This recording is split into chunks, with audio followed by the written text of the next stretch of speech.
Hello friends, सभी को नमस्ते। स्वागत है कहानियों की दुनिया में आप सभी का। आज की हमारी कहानी का विषय है स्वतंत्र भारत की प्रथम स्वास्थ्य मंत्री राजकुमारी अमृत कौर। कौन थी राजकुमारी अमृत कौर? विश्व की प्रसिद्ध महान समाज सेविका, गांधीवादी। आज हम उन्हीं की जीवनी पढ़ेंगे। राजकुमारी अमृत कौर की शिक्षा दीक्षा भारत में नहीं, इंग्लैंड में हुई थी। होनी भी चाहिए थी। ये समय ही कुछ ऐसा था कि जब तक जिसकी शिक्षा विदेशों में नहीं हो जाती थी, न तो लोग ही उसे सुशिक्षित समझते थे और न उसे स्वयं आत्मविश्वास होता था। फिर अंग्रेजी राज्य के अंतर्गत भारतीय राजा महाराजाओं की संतानों का इंग्लैंड में शिक्षित होना आवश्यक भी था। पंजाब प्रदेश की कपूरथला रियासत के राजघराने में श्री हरनाम सिंह की एकमात्र संतान होने के कारण राजकुमारी अमृत कौर को भी वंश परंपरा के अनुसार इंग्लैंड पढ़ने के लिए भेजा गया। सामान्यतः भारतीय सभ्यता तथा विदेशी सभ्यता में एक प्रकार से मौलिक विपरीतता है। जहां भारतीय सभ्यता में योगवाद की प्रधानता है, वहीं वैदेशिक सभ्यता भोगवाद पर आधारित है। जहां विदेशी सभ्यता भौतिकवादिनी है, वहां भारतीय सभ्यता आध्यात्मिक है। एक में संग्रह तथा दूसरे में त्याग की बहुलता है। भोगवादी जीवन पद्धति जहां यापन में सरल एवं सुखद विदित होती है, वह परिणाम में दुखद एवं अगतिपूर्ण है। योगवादी पद्धति यापन में कष्ट कर दिखती हुई भी परिणाम में सुख शांतिपूर्ण है। यापन में अनियंत्रित होने से साधारण लोग भोगवादी जीवन पद्धति ही शीघ्र अपना लेते हैं। विदेशों में शिक्षा पाकर लोग स्वभावतः भोगवादी ही बन जाते हैं और उनका दृष्टिकोण भारतीयता के प्रति बड़ा ही हीन और हल्का हो जाता है। किंतु जो भारतीय सभ्यता और संस्कृति के सत्य स्वरूप का दर्शन किए हुए होते हैं, वे किसी भी वैदेशिक वातावरण में क्यों न रहे प्रभावित नहीं होते। भारतीयता का उज्जवल स्वरूप उनकी आंखों से ओझल नहीं होने पाता। राजकुमारी अमृत कौर पर भारतीय सभ्यता की छाप बैठ चुकी थी। इंग्लैंड में रहकर पढ़ने पर भी उन पर अंग्रेजियत का कोई रंग न चढ़ सका। इसके साथ ही उन्होंने किसी को ये कहने का भी अवसर न दिया कि भारतीय नारी बड़ी ही संकुचित, शर्मिली और दब्बू होती है। राजकुमारी अमृत कौर ने अपनी तत्परता, उत्साह और श्रमशीलता से अपने विद्यालय के सांस्कृतिक कार्यक्रमों में प्रशंसा पाई और हॉकी, क्रिकेट तथा टेनिस के खेलों का नेतृत्व कर दिखाया। जहां तक उपाधि और शिक्षा का संबंध है, उन्होंने किसी उपाधि विशेष की आवश्यकता से नहीं पढ़ा। उनके अध्ययन का लक्ष्य था केवल ज्ञानार्जन। फलतः स्कूल पाठ्यक्रम तक सीमित न रहकर उन्होंने व्यापक अध्ययन किया, जिनसे उनमें एक तीव्र देशभक्त का जागरण हुआ। जितने समय वे इंग्लैंड में रही, सिनेमा, क्लब तथा थिएटर हाउसों में समय खराब करने के स्थान पर भारत तथा ब्रिटेन का तुलनात्मक अध्ययन करने में व्यस्त रही। एक स्वाधीन देश के नागरिकों का विकासपूर्ण जीवन देखकर उन्हें अपने पराधीन देश की गरीब जनता की याद आ गई और उनकी आत्मा उनकी सेवा के लिए तड़प उठी। निस्वार्थ सेवा भावना का उद्रेक होते ही उनका राजकीय दंभ, वैभव का अभिमान तथा सुख सुविधापूर्ण जीवन जीने की लिप्सा का तिरोधान हो गया और उनके स्थान पर करुणा, सहानुभूति, संवेदना और सौहार्द का स्रोत उमड़ पड़ा। जीवन की तरनी वैतरनी से निकलकर गंगा में बह चली। सेवा शब्द में कितना शीतल सुख है, इसको वे भाग्यवान नहीं जान सकते जिन्होंने उसका आश्रय लिया है। आशंका की जाती थी कि एक साधारण राजकुमारी की तरह अमृत कौर भी अंग्रेजियत से ओतप्रोत एक अप टू डेट आधुनिक युवती बनकर वैदेशिक विचारणी की भांति लौटेगी। किंतु वे जब भारत आई तो लोगों ने देखा कि वे और भी अधिक भारतीय, और भी अधिक सरल तथा और भी अधिक सादा होकर आई। भारत लौटने पर उन्होंने सेवा मार्गों की खोज प्रारंभ कर दी। विदेश से स्वदेश आकर आराम से बैठकर सुस्ताने का समय उनके पास नहीं था। उनका विहल हृदय शीघ्र से शीघ्र जन सेवा का कार्यक्रम अपनाना चाहता था। अपनी खोज के सिलसिले में उनका साक्षात्कार गोपाल कृष्ण गोखले, सुरेंद्र नाथ बनर्जी तथा पंडित मदन मोहन मालवीय आदि नेताओं से हुआ, जिनके वचनों और जीवन का अध्ययन कर राजकुमारी अमृत कौर ने जीवन के सत्य स्वरूप को समझा और अपने जीवन क्रम में आमूल परिवर्तन कर लिया। उन्होंने सारे नेताओं का जीवन बड़े ध्यान से देखा और पाया कि वे सभी समान रूप से सरल, संतुलित, शांत तथा संयमित चित्तवृत्ति वाले हैं। उनके तेजोमय व्यक्तित्व के पीछे आत्मविश्वास, सजीव चेतना और निष्काम सेवा भाव का आलोक रहता है। माया, मोह, क्षोभ, क्रोध और उद्वेग का विकार उनके पास नहीं आने पाता। अपने कर्तव्य के प्रति निष्ठावान रहकर केवल काम करते रहना ही उनके जीवन का ध्येय है। राजकुमारी अमृत कौर ने इन विशेषताओं को समझा और अपने जीवन में उतारा। रेशम के स्थान पर खादी और पकवान के स्थान पर सादे भोजन तथा आवश्यकताओं के स्थान पर त्याग ने उनके जीवन में स्थान पाया। इस प्रकार जन सेवा के लिए अपेक्षित तैयारी करके राजकुमारी अमृत कौर ने 1930 में महात्मा गांधी के मानव सेवा कार्यक्रमों में सक्रिय भाग लेने के लिए उनके आश्रम में प्रवेश किया। राजपुत्री होने पर भी राजकुमारी अमृत कौर ने दीन दुखियों की सेवा में ऐसी तत्परता दिखलाई कि गांधी जी ने न केवल उनकी सराहना ही की, प्रत्युत उन्हें अपना निजी सचिव बना लिया। गांधी जी का निजी सचिव होना और महत्व की बात थी।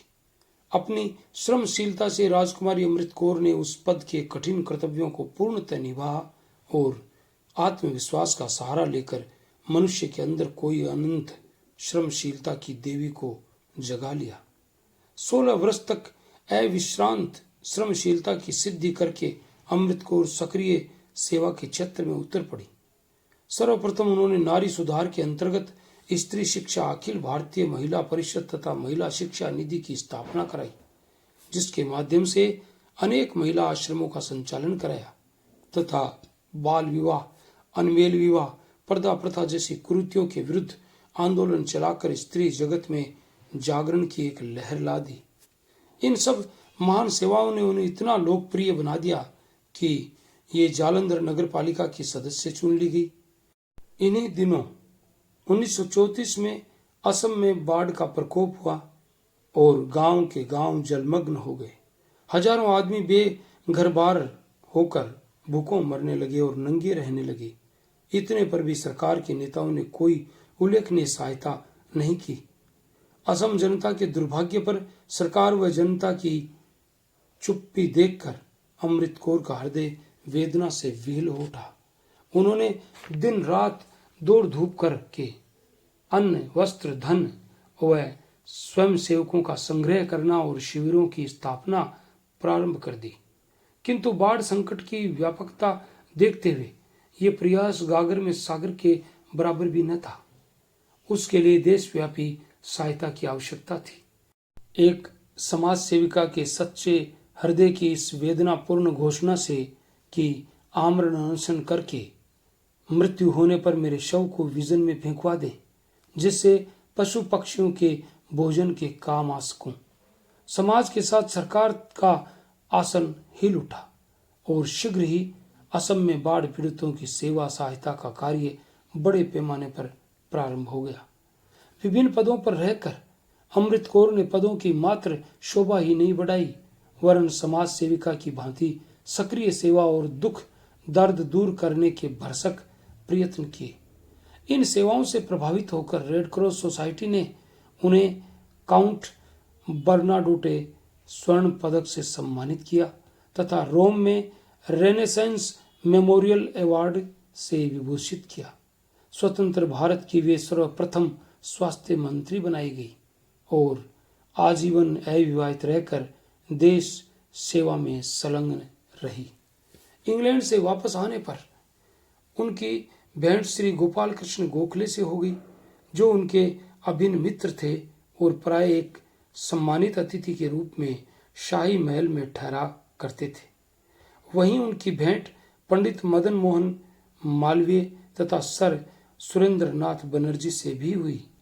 स्वतंत्रता संग्राम के इन महान सेनानियों से बातचीत के दौरान उनके मन में भी देश प्रेम का अंकुर फूट पड़ा और उन्होंने खादी पहनने और देश सेवा का व्रत ले लिया।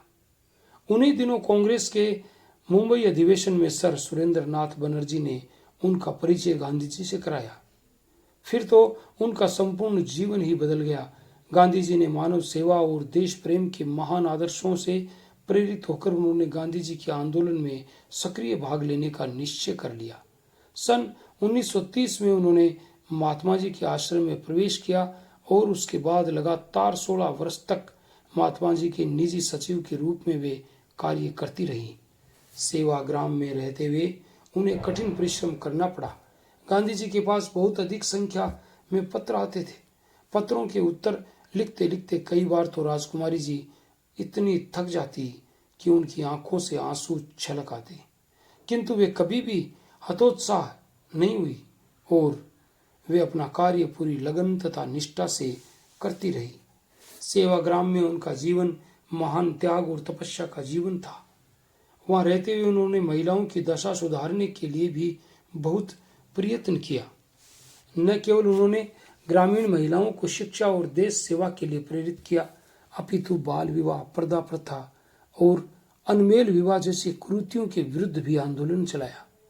इसी समस्या को लेकर उन्होंने टू विमेन और चैलेंज टू विमेन नामक 2 अंग्रेजी पुस्तकें लिखी, जो बहुत प्रसिद्ध हुई। वे अखिल भारतीय महिला परिषद और अखिल भारतीय महिला शिक्षा निधि की संस्थापिका भी थी। इस प्रकार उन्होंने भारतीय महिलाओं को सामाजिक, बौद्धिक और सांस्कृतिक दृष्टि से जागृत करने के लिए अथक प्रयास किया। सन 1942 के स्वतंत्रता आंदोलन में वे देश के अन्य नेताओं के साथ गिरफ्तार कर ली गई और उन्हें जेल भोगनी पड़ी। सन 1947 में देश के स्वतंत्र होने पर उन्हें भारत के प्रथम मंत्रिमंडल में सम्मिलित किया और उन्हें सेवा और परिचर्या में विशेष रुचि थी। उनकी डॉक्टर बनने की इच्छा थी। यद्यपि वे डॉक्टर तो न बन सकी, पर स्वास्थ्य मंत्री बनने पर एक सीमा तक वह साध पूरी हो गई। स्वास्थ्य मंत्री होने के बाद उन्होंने बहुत ही लगन पूर्वक कार्य किया। उन्होंने मातृ और शिशु कल्याण को सर्वाधिक प्राथमिकता देने का निर्णय किया। बाल कल्याण के प्रयत्न के अंतर्गत उन्होंने दुग्ध वितरण के लिए 5 करोड़ रुपए की धनराशि मंजूर कराई। तपेदिक के रोगियों के लिए भी उन्होंने बेहतर इलाज की व्यवस्था की। इंडियन रेड क्रॉस सोसाइटी से भी इनका बहुत घनिष्ठ संबंध रहा। सन 1948 में वे सोसाइटी की अध्यक्ष हुई। सन 1949 में वे हिंद कुष्ठ निवारक संघ की और अखिल भारतीय यक्ष्मा संगठन की अध्यक्ष थी। अखिल भारतीय चिकित्सा विज्ञान संस्थान की स्थापना का श्रेय भी उन्हीं को है। उनकी महान सेवाओं को देखते हुए सन 1957 में उन्हें league of red cross society के काउंट बर्नाडोटे स्वर्ण पदक से सम्मानित किया गया। गांधी जी के साथ रहकर उन्होंने हरिजन के संपादन में भी हाथ बटाया था। अध्ययन और लेखन में भी उनकी विशेष अभिरुचि थी। उनका जीवन अत्यंत सरल और निर्दम्ब था। ऊंचे घराने में जन्म लेकर विदेश में शिक्षा पाकर तथा अनेक देशों का भ्रमण करने के बाद भी उनमें किसी प्रकार का अहंकार नहीं आया था। विलासिता तो जैसे उन्हें छू तक नहीं गई थी। एक साधक की भांति उन्होंने जीवन भर अविवाहित रहकर पिछड़े हुए और असहाय लोगों की मूक सेवा की। अपने जीवन के अंतिम दिनों तक वे कार्यरत रहीं। 6 फरवरी 1965 को इस महान समाज सेविका का देहांत हो गया। इस अवसर पर राष्ट्र की ओर से श्रद्धांजलि अर्पित करते हुए भारत के तत्कालीन उपराष्ट्रपति डॉक्टर जाकिर हुसैन ने कहा था कि उनके निधन से देश ने एक ऐसे महान देशभक्त को खो दिया है जिसने अपना सारा जीवन गरीबों और जरूरतमंदों को राहत पहुंचाने और मानवता की सेवा करने में लगा दिया था। संस्कृति, शिष्टाचार और सेवा का एक महान प्रतीक विश्व से उठ गया। राजकुमारी के जीवन से हम सबको पीड़ित मानवता की निस्वार्थ सेवा का व्रत लेना चाहिए। तभी हमारा जीवन सार्थक हो सकता है और हम आने वाली पीढ़ी के लिए एक अच्छी मिसाल कायम कर सकते हैं।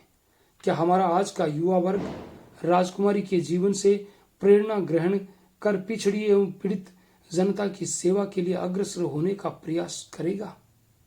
भारत का भाग्य इसी युवा पीढ़ी के पुरुषार्थ पर निर्भर है। ये थी कहानी स्वतंत्र भारत की पहली स्वास्थ्य मंत्री राजकुमारी अमृत कौर की जीवनी। अगर आपको अच्छी लगी तो हमारे चैनल को लाइक, शेयर, कमेंट और सब्सक्राइब जरूर कर दें और मिलेंगे कल किसी नई कहानी कथा के साथ। तब तक के लिए all the best. Thanks for watching.